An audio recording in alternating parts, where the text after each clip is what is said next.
The most honest thing a piece of fiction can do is show you a character who knows what they're doing is conventionally seen as wrong, bad, or downright evil and still do it regardless. Likewise, the easiest way to dismiss them would be just calling their actions stupid or narrow-minded.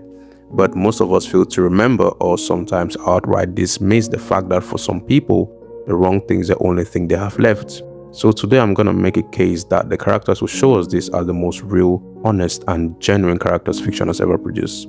There's one phrase from a character I hold very, very dear, practically one of my favorite characters of all time, that I think is one of the most self-aware pieces of dialogue I've ever come across. A one-to-one reflection of what I'm about to get into today. But it'd be no fun to say this early now, would it? We'll get them.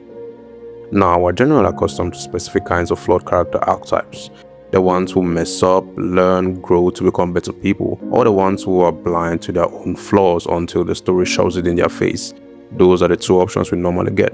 It's become so standard that we don't even question it anymore, which is okay, but there's a lesser known option, one almost no one wants to talk about, or more accurately, everybody avoids talking about.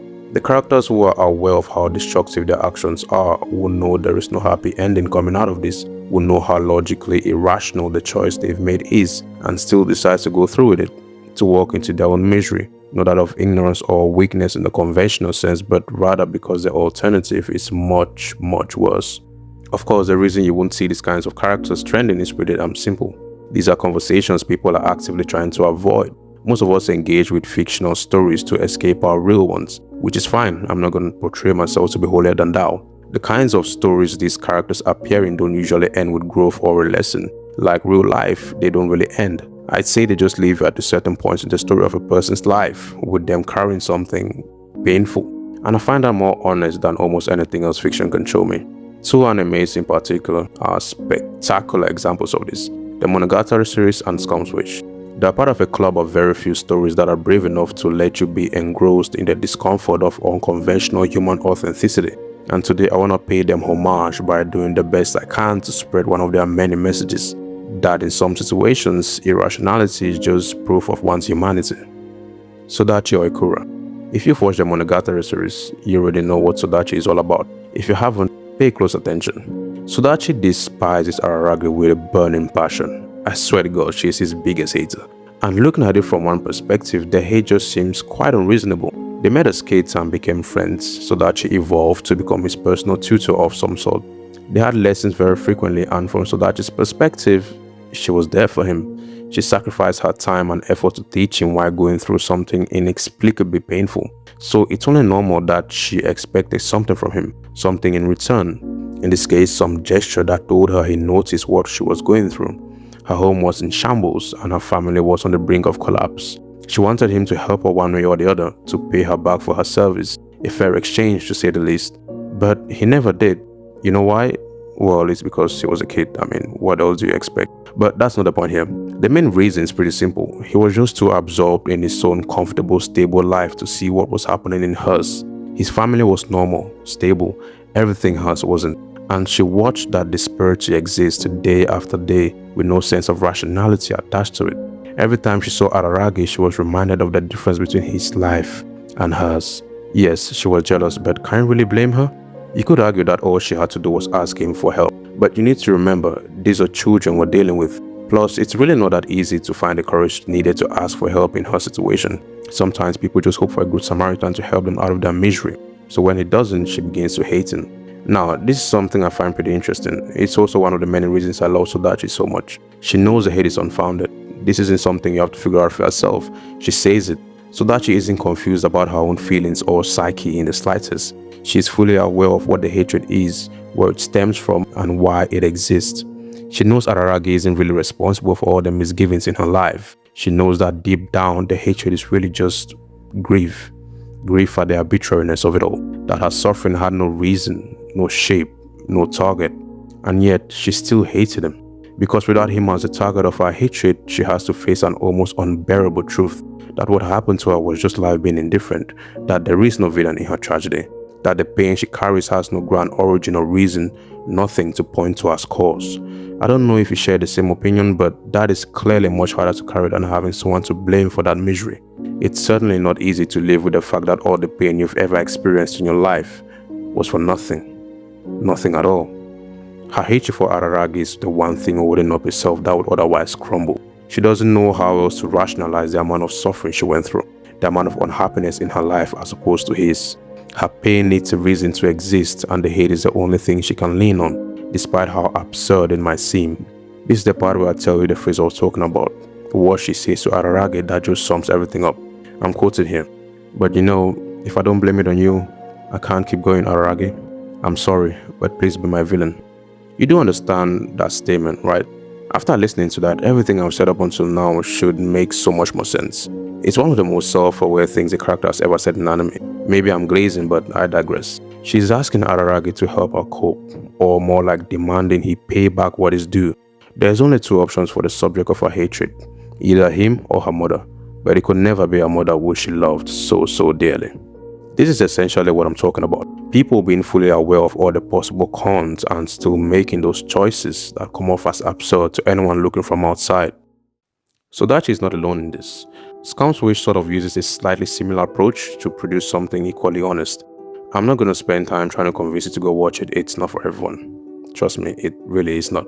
But it is, in all honesty, the most realistic depiction of unrequited love and self-aware irrational coping anime has ever had the honor of bringing to life. Yes, that is a pedestal I'm putting this masterpiece on. Hanabi and Mugi are both in love with people who don't love them back, and instead of sitting alone in that pain, they find each other and build something fake. A relationship they both know is a substitute, a warmth that neither of them can obtain from the person they actually want. And yes, they both know it. They both know it's fake. They both know it's destructive. They both know it's a disgusting way of coping with unrequited feelings. They both know that they are scum. And that's the thing I need you guys to understand. The knowing is not a twist, it's the premise. It's the show's whole thing. These aren't two people who stumble into something bad and slowly realize what they've done and grow to become better people or some BS like that.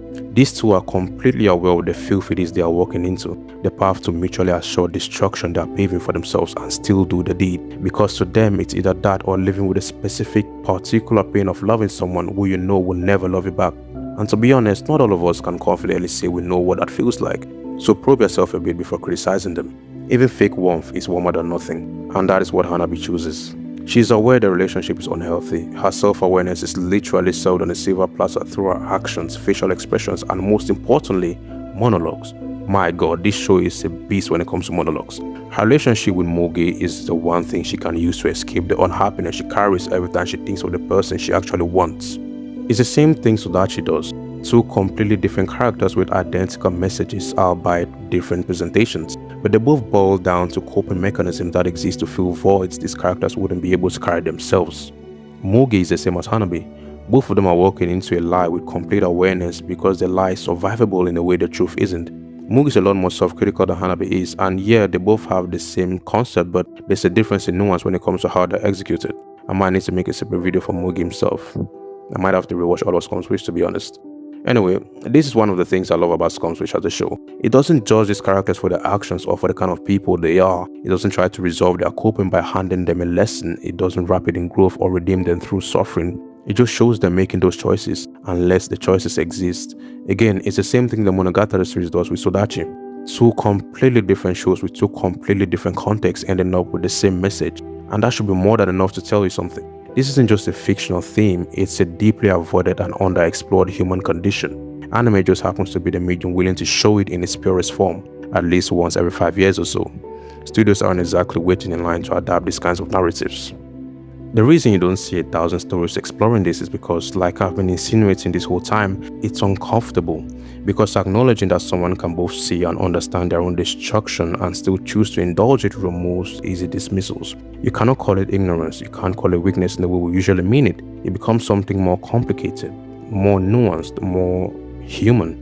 Fiction that shows this without sugarcoating it, without punishing the character or rescuing them or turning their way of coping into a lecture-adjacent lesson, is doing something most stories are too afraid to do. It is treating you as someone capable of sitting with an uncomfortable truth.